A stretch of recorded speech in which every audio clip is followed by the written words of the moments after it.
Letnan Jenderal TNI Anumerta Siswondo Parman, lahir di Wonosobo, Jawa Tengah, tanggal 4 Agustus tahun 1918. Parman meninggal di Lubang Buaya, Jakarta, tanggal 1 Oktober tahun 1965 pada umur 47 tahun, atau lebih dikenal dengan nama S. Parman. Parman adalah salah satu pahlawan revolusi Indonesia dan tokoh militer Indonesia. Ia meninggal dibunuh pada peristiwa gerakan tanggal 30 September dan mendapatkan gelar Letnan Jenderal Anumerta.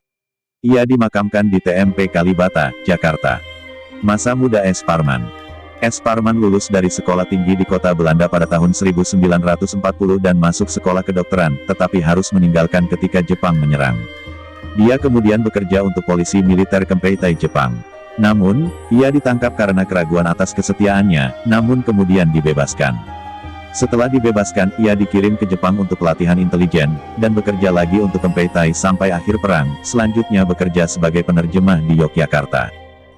Karir militer S. Parman. Setelah kemerdekaan Indonesia, Parman bergabung Tentara Keamanan Rakyat, atau disebut TKR, Cikal Bakal Tentara Nasional Indonesia. Pada akhir Desember tahun 1945, ia diangkat Kepala Staf dari Polisi Militer di Yogyakarta. 4 tahun kemudian ia menjadi Kepala Staf untuk Gubernur Militer Jabodetabek dan dipromosikan menjadi Mayor. Dalam kapasitas ini, ia berhasil menggagalkan plot oleh hanya Raja Angkatan Bersenjata Angkatan Perang Ratu Adil APRA, kelompok militer pemberontak yang dipimpin oleh Raymond Westerling, untuk membunuh Komandan Menteri Pertahanan dan Angkatan Bersenjata.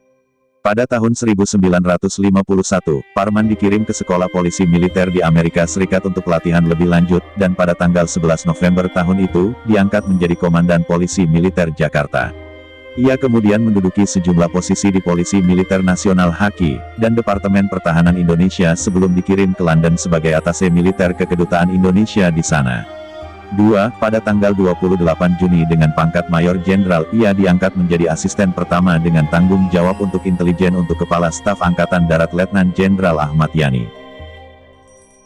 Parman adalah salah satu dari 6 jenderal yang dibunuh oleh anggota gerakan tanggal 30 September. Pada malam tanggal 30 September tahun 1965, dia telah diperingatkan beberapa hari sebelum kemungkinan gerakan komunis.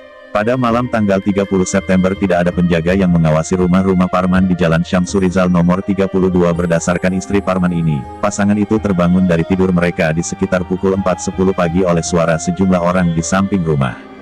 Parman pergi untuk menyelidiki dan 24 pria dalam seragam Cakrabirawa, Istana Garda, menuju ke ruang tamu.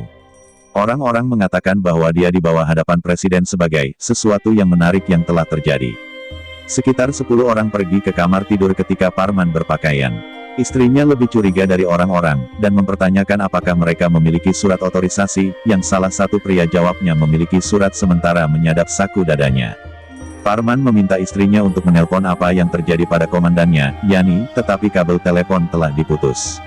Parman dimasukkan ke dalam truk dan dibawa ke basis gerakan di Lubang Buaya. Malam itu, bersama dengan tentara lain yang telah ditangkap hidup-hidup, Parman ditembak mati dan tubuhnya dibuang di sebuah sumur bekas.